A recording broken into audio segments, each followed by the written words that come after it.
قرآن مجید کی دو قسم کی ترتیبیں ہیں۔ ایک قرآن مجید کی ترتیب وہ ہے کہ جس ترتیب سے قرآن مجید نازل ہوا، اور ایک وہ ترتیب ہے جس ترتیب سے نبی کریم علیہ السلام نے، حضور کے صحابہ نے حضور کی تعلیمات کی روشنی میں قرآن پاک کو جمع فرمایا۔ ایک ترتیب نزولی کہلاتی ہے، ایک ترتیب توقیفی کہلاتی ہے، جس ترتیب سے اسے جمع کیا گیا۔ نزول کے اعتبار سے قرآن مجید کی سب سے پہلی سورہ مبارکہ سورہ اقرا ہے۔ اس کی ابتدائی آیات نازل ہوئیں، اور ترتیب کے لحاظ سے جو مصحف کے اندر قرآن پاک میں ترتیب ہے، اس لحاظ سے قرآن مجید کی پہلی سورہ کا نام سورہ فاتحہ ہے۔ اور نبی کریم علیہ السلام نے فرمایا یہ سورہ فاتحہ اتنی شاندار ہے کہ ایسے کلمات کسی اور امت کو نہیں ملے جیسے اللہ نے سورہ فاتحہ میں ہمیں عطا فرمائے ہیں۔ قرآن پاک میں دو قسم کی صورتیں، ایک تو یہ میں نے عرض کر دی اس کی ترتیب، اسی طرح دو قسم کی صورتیں، کچھ مکی صورتیں ہیں اور کچھ مدنی صورتیں ہیں۔ ہمارے طالب علم اکثر سکولوں اور کالجوں میں یہ سمجھتے ہیں کہ جو مکے میں نازل ہوئی وہ مکی ہیں، جو مدینے میں نازل ہوئی وہ مدنی ہیں، حالانکہ ایسا نہیں ہے۔ جو ہجرت سے پہلے نازل ہوئی وہ مکی ہیں، اور جو ہجرت کے بعد نازل ہوئی وہ مدنی ہیں۔ وہ آیت اگر بدر میں بھی نازل ہو نا، کچھ قرآن مجید کی آیات مختلف مقامات پر بھی نازل ہوئی ہیں، مختلف مقامات پر۔ حضور بدر میں تھے تو وہاں بھی قرآن مجید نازل ہوا، نبی کریم علیہ السلام احد میں تھے تو وہاں بھی قرآن پاک نازل ہوا۔ تو ترتیب یہ کی جائے گی کہ جو صورتیں ہجرت سے پہلے نازل ہوئیں وہ مکی ہیں، اور جو ہجرت کے بعد نازل ہوئیں وہ مدنی ہیں۔ سورہ فاتحہ کا آغاز اور قرآن مجید کی ہر سورت کا آغاز سوائے سورہ توبہ کے بسم اللہ شریف سے ہوتا ہے، اور نبی کریم علیہ السلام نے اتنا زور دیا کہ حضور فرمانے لگے دروازہ بند کرنے سے پہلے بھی بسم اللہ شریف پڑھا کرو، اور برتن ڈھانپنے سے پہلے بھی بسم اللہ شریف پڑھا کرو۔ نبی پاک علیہ السلام نے ہر جائز اور مستحسن کام سے قبل بسم اللہ شریف پڑھنے کو حکم دیا۔ بسم اللہ کے مفاہیم کیا ہیں؟ فرمایا بسم اللہ الرحمن الرحیم، اللہ کے نام سے شروع جو بڑا ہی مہربان نہایت رحم کرنے والا ہے۔ باقی ترجمہ کرنے والوں نے کہا کہ شروع اللہ کے نام سے، تو اعلیٰ حضرت فرمانے لگے کہ پھر تو شروع سے ہو گیا، پھر تو شروع سے ہو گیا، تو حضور پھر کیا ترجمہ کریں؟ فرمانے لگے یہ ترجمہ نہ کرو کہ شروع اللہ کے نام سے، بلکہ ترجمہ یہ کرو کہ اللہ کے نام سے شروع۔ یہ دیکھیں نا، سوچ ہے نا بزرگوں کی، اللہ کے نام سے، تاکہ واقعی اللہ کے نام سے شروع ہو۔ پھر ارشاد فرمایا الحمدللہ رب العالمین، تمام تعریفیں اللہ کے لیے جو تمام جہانوں کو پالنے والا ہے۔ جب انسان کو تھوڑا سا ترجمہ آتا ہو نا، اس کی تھوڑی توجہ ہو، اسے نماز پڑھنے کا بھی بڑا ہی مزہ آتا ہے۔ نبی کریم علیہ السلام فرماتے ہیں، رب فرماتا ہے یہ سورہ فاتحہ میرے اور میرے بندے کے درمیان آدھی آدھی ہے، آدھی میری ہے آدھی میرے بندے کی ہے۔ جب وہ کہتا ہے نا مالک یوم الدین، تو یہاں تک وہ میری تعریف کرتا ہے، ایاک نعبد و ایاک نستعین تک پہنچتا ہے، تو اب میرا اور اس کا آدھا آدھا کام شروع ہو جاتا ہے۔ پھر آگے میرا بندہ جب مجھ سے دعا مانگتا ہے تو یہ اس کے الفاظ ہیں جو میں اپنے فضل سے قبول فرمایا کرتا ہوں۔ تو ارشاد فرمایا تمام تعریفیں اللہ کے لیے جو تمام جہانوں کا پالنے والا ہے، الرحمن الرحیم، بڑا ہی مہربان ہے نہایت۔ یہ رحمان مبالغے کا صیغہ ہے، یعنی اتنا رحم کرنے والا کہ جتنا کوئی اور رحم نہ کر سکے، اس لیے اللہ ہی رحمان ہو سکتا ہے، بندہ کوئی رحمان نہیں ہو سکتا۔ بندے کو رحیم کہا جا سکتا ہے، نبی پاک رحیم ہے لیکن رحمان نہیں ہے، اس لیے کسی بھی انسان کا نام رحمان نہیں ہو سکتا۔ کسی دکان پر بعض اوقات لوگ نام رکھ لیتے ہیں رحمان بک ڈپو، تو یہ درست نہیں ہے۔ بندے کا نام رحمان نہیں ہو سکتا، عبد الرحمن، اس لیے کہ یہ لفظ رحمان خدا کے علاوہ کسی اور کے لیے بولنا درست نہیں ہے۔ پھر ارشاد فرمایا مالک یوم الدین، اللہ مالک ہے قیامت کے دن کا، تو یا اللہ آج کے دن کا مالک بھی تو ہی ہے۔ تو یہ جو خاص کر کہا مالک یوم الدین، اس کا معنی یہ ہے کہ یہاں کچھ لوگ عارضی طور بھی تو بعض چیزوں کے مالک ہیں نا، یہ زمین میری ہے، یہ گھڑی میری ہے، یہ گھر میرا ہے، یہ بچے میرے ہیں، عارضی طور پر بھی تو لوگ مالک ہیں، لیکن قیامت کے دن عارضی طور پر بھی کوئی مالک نہیں ہوگا۔ قیامت میں ساری بادشاہی فقط میرے اللہ کی ہوگی۔ بلکہ رب کریم فرمائے گا کہاں ہیں وہ لوگ جو دنیا میں بادشاہ بنا کرتے تھے، کدھر ہے؟ بڑے بڑے کج کلا جو کہتے تھے کہ ہم اٹھتے ہیں تو لوگ اٹھتے ہیں، بیٹھتے ہیں تو دنیا بیٹھ جاتی، وہ کہاں ہے؟ جب کوئی نہیں بولے گا تو رب فرمائے گا للہ الواحد القہار، آج ایک رب واحد اور قہار کی حکمرانی ہے۔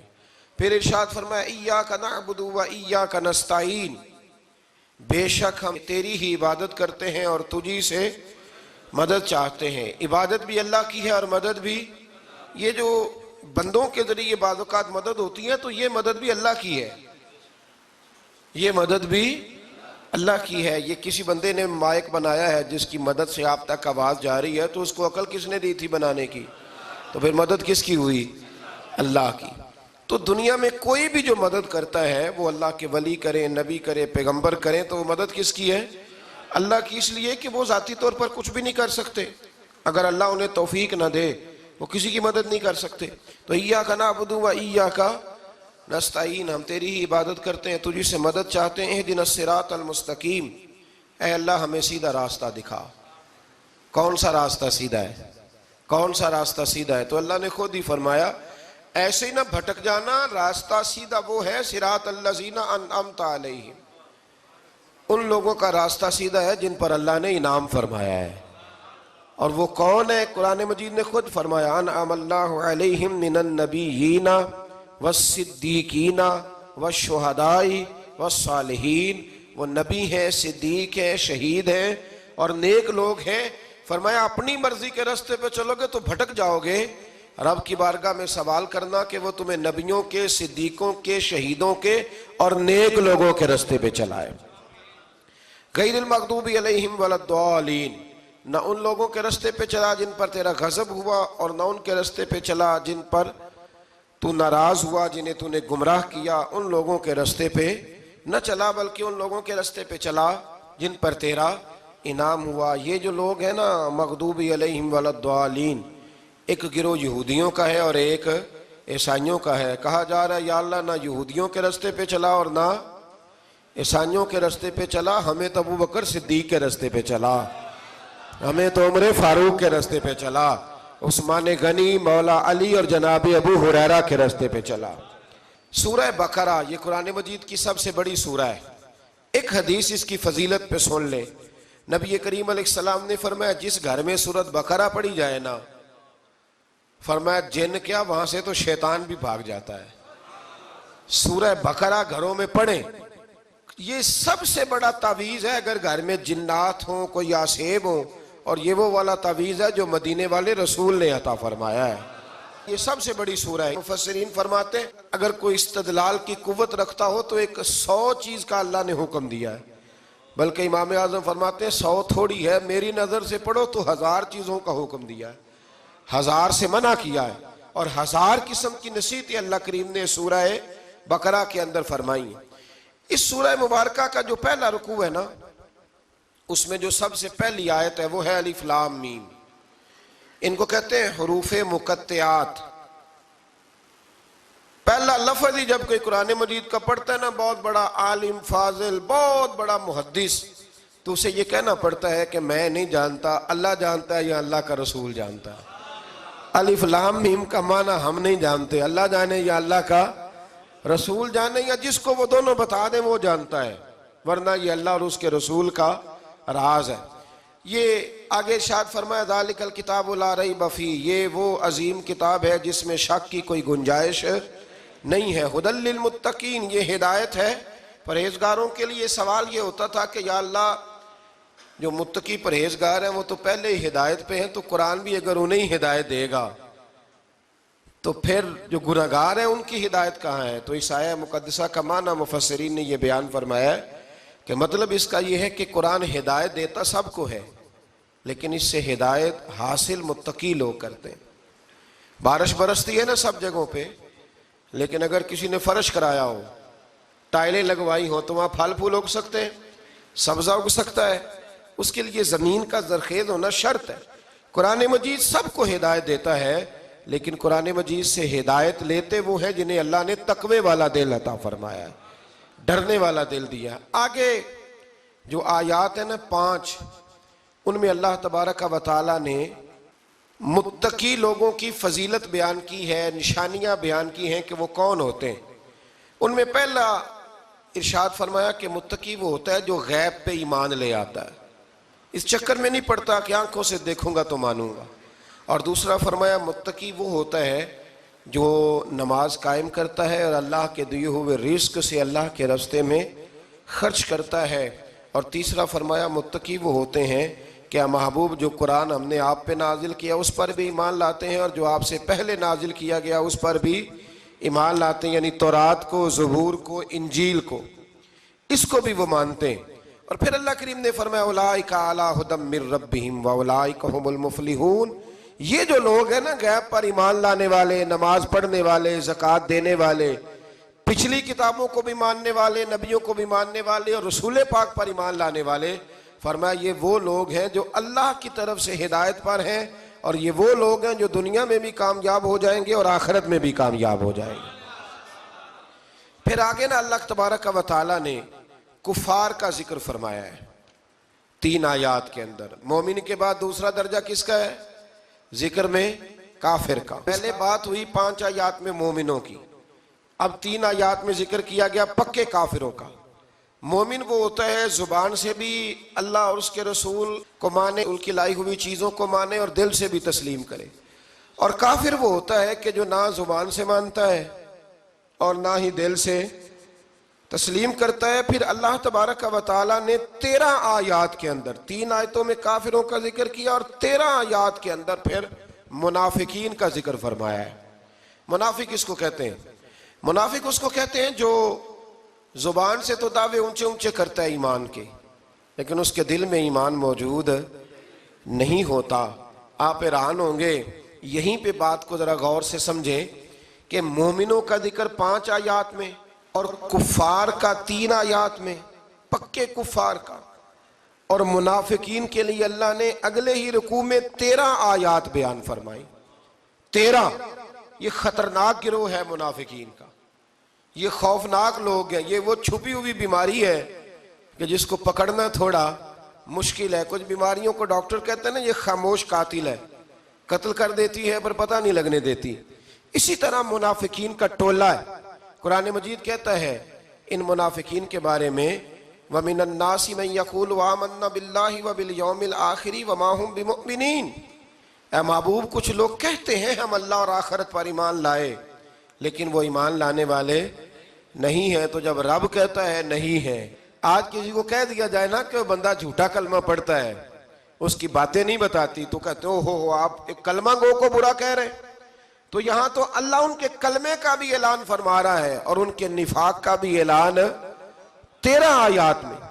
اور رب فرماتا ہے یخادعون اللہ والذین آمنوا وما یخدعون الا انفسهم وما یشعرون، فرمایا وہ اللہ کو دھوکہ دینا چاہتے ہیں مومنوں کو، حالانکہ نہیں دھوکہ دیتے مگر اپنی ہی جانوں کو، انہیں شعور ہی نہیں۔ اللہ تبارک و تعالیٰ نے 13 آیات کے اندر، مکہ مکرمہ میں منافق کوئی نہیں تھا جب تک حضور نے ہجرت نہیں کی تھی۔ کیوں؟ اس لیے کہ وہاں جو کلمہ پڑھتا تو اسے مار کھانی پڑتی تھی۔ تو کسی کو کیا مصیبت پڑی تھی جھوٹا کلمہ پڑھ کے مار کھائے؟ مدینے میں جب اسلامی حکومت قائم ہو گئی نا، تو کچھ لوگوں نے اسلامی حکومت سے فائدہ لینے کے لیے جھوٹے موٹے کلمے پڑھ لیے، اندر کفر رکھتے تھے، اوپر سے اظہار اسلام کرتے تھے۔ تو رب فرماتا ہے کہ ان کا یہ ایمان قابل قبول نہیں ہے۔ تو یا اللہ پھر کس کا ایمان قابل قبول ہے؟ تو اللہ کریم نے فرمایا وَإِذَا قِيلَ لَهُمْ آمِنُوا كَمَا آمَنَ النَّاسِ، جب ان سے کہا جاتا ہے نا اس طرح ایمان لاؤ جس طرح دوسرے لوگ لائے، یعنی ابو بکر صدیق کی طرح ایمان لاؤ، عمر فاروق کی طرح ایمان لاؤ، عثمان غنی کی طرح، مولا علی کی طرح، بلال حبشی کی طرح، تو کیا جواب دیتے ہیں؟ قالوا انؤمن كما آمن السفهاء، کیا اس طرح ایمان لائیں جس طرح یہ بیوقوف ایمان لائے؟ الا انہم هم السفهاء، اللہ فرماتا ہے خبردار بے شک وہی بیوقوف ہے، ولکن لا يعلمون، لیکن انہیں اس کا علم نہیں ہے۔ وہ کہا کرتے تھے کہ یہ تو بیوقوف ہے معاذ اللہ۔ ابو بکر صدیق نے سارا ہی مال دے دیا نبی پاک کو، عمر فاروق نے آدھا دے دیا، مولا علی نے سارا کچھ حضور کے نام کر دیا، عثمان جو کماتے محنت کے ساتھ وہ سارا وہاں جا کے پیش کر دیتے، تو بیوقوفی ہے۔ آج بھی کچھ لوگ کہتے ہیں کلمہ پڑھنا چاہیے سیدھا سیدھا، یہ کیا بات ہو گئی، کیا بندہ مسیطڑ ہی ہو جائے؟ کاروبار بھی تو کرنا ہے نا، نماز روزہ بھی تو بیوقوفی ہے۔ اللہ جواب دیتا ہے، فرمایا الا انہم هم السفہاء، خبردار بیوقوف تو تم ہو کہ میرے محبوب کی شریعت کا، دین کا، روحانیت کا سورج چمک رہا ہے اور تم نے فیض ہی کوئی نہیں حاصل کیا۔ تو میرے بھائیوں، صحابہ کا ایمان وہ ایمان ہے، اہل بیت نبوت کا وہ ایمان ہے کہ اللہ کو ایمان بھی وہ والا پسند ہے جو حضور کے غلاموں جیسا ایمان ہو۔ اللہ تبارک و تعالیٰ نے منافقین کا ذکر فرمایا، تو پھر اللہ کریم نے فرمایا یہ تو وہ بیوقوف لوگ ہیں اس آدمی کی طرح جو آگ جب پوری جلا لیتا ہے نا، روشنی پھیل جاتی ہے تو پھر اللہ اس کا نور لے جاتا ہے۔ انہوں نے بھی چلاکیاں کر کے تھوڑا سا ماحول بنایا تھا تو اللہ نے ان کے سارے پردے کھول دیے، ان کے پاس کچھ باقی بچا، ان کے پردے کھول گئے۔ رسول کریم علیہ السلام کی بارگاہ میں نا ایک دن ان منافقین نے شرارت کر دی۔ منافقین نے شرارت کیا کی؟ جب حضور صلی اللہ علیہ وسلم نے فرمایا نا پوچھو جو پوچھنا ہے، تو امام راضی کہتے ہیں یہ پیچھے نمازیں پڑھتے تھے، یہ 313 تھے حضور کے پیچھے۔ اگر مدینے میں رہ کے منافق ہو سکتے ہیں تو باقی ملکوں میں بھی تو ہو ہی سکتے ہیں نا جی۔ حضور کے پیچھے نمازیں پڑھتے تھے، تو ایک دن کہنے لگے نہیں یہ کہتے ہیں جو مرضی پوچھو تو ہم پیچھے نمازیں پڑھتے ہیں، ہمارا انہیں پتہ نہیں۔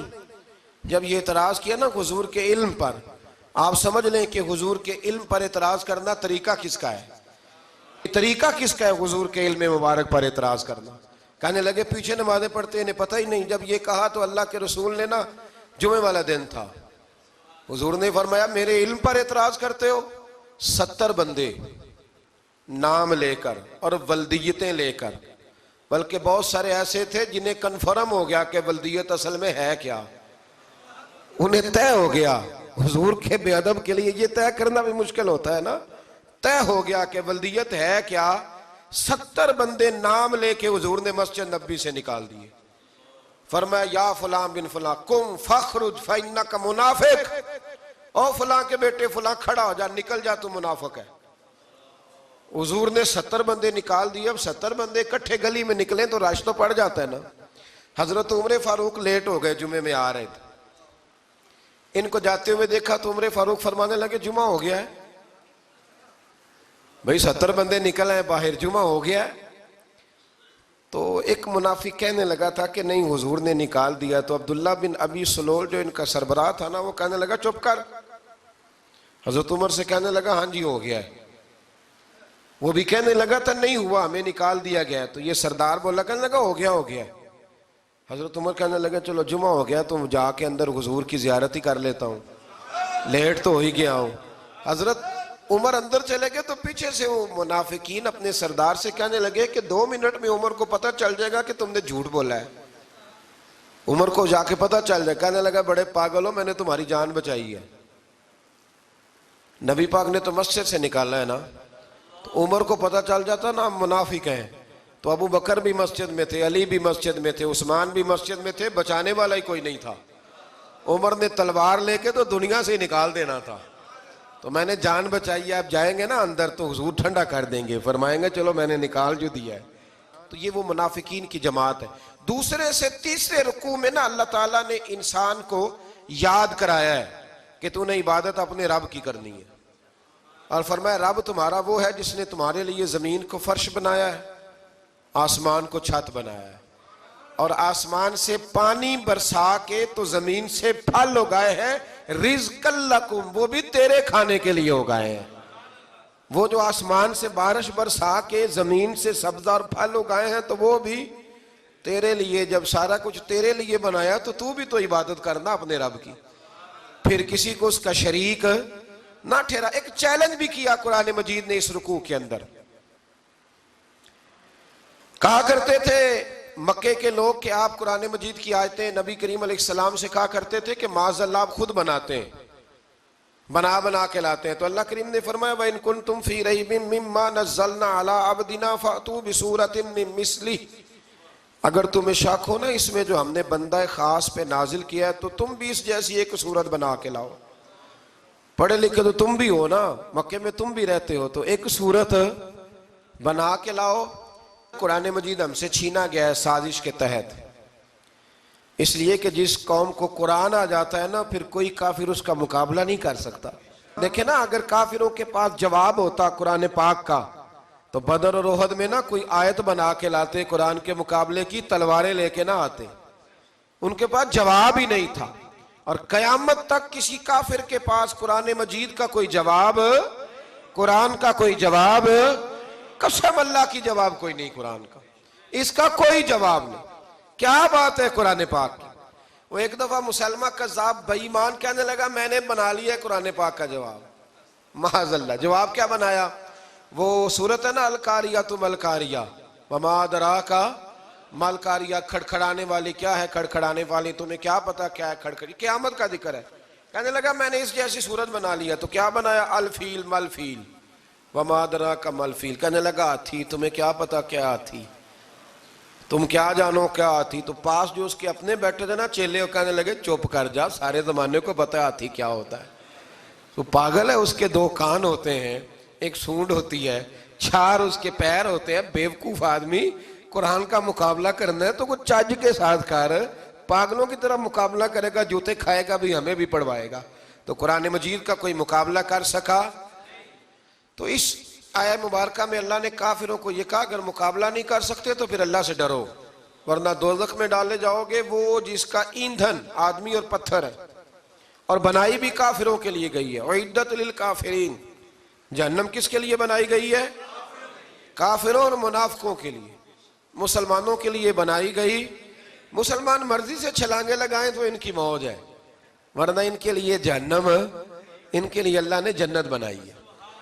اور یہ بات کرتے ہی رب کریم نے فرمایا اے محبوب علیہ السلام مومنوں کو خوشخبری دے دیں کہ اللہ نے ان کے لیے جنت بنائی ہے, اس میں باغات ہیں, انہیں رزق دیا جائے گا کھانے کے لیے, اور اس میں انہیں پاکیزہ بیویاں دی جائیں گی, اور پھر وہ اس میں ہمیشہ رہیں گے, انہیں اس سے نکالا نہیں جائے گا. آگے جو آیات کریمہ ہے نا اس کے اندر اللہ تبارک و تعالیٰ نے فرمایا ہے کہ اللہ حیا نہیں کرتا سمجھانے کے لیے مچھر کی مثال بھی دینی پڑے. فرمایا قرآن سے کچھ لوگ ہدایت حاصل کرتے ہیں اور کچھ گمراہ ہو جاتے ہیں. جب لوگ اپنی مرضی کی تشریحات چاہتے ہیں تو گمراہ ہوتے ہیں, اور جب قرآن کو رسول اللہ صلی اللہ علیہ وسلم اور امت مسلمہ کی تشریحات کی روشنی میں سمجھتے ہیں تو پھر اللہ ہدایت عطا فرماتا ہے.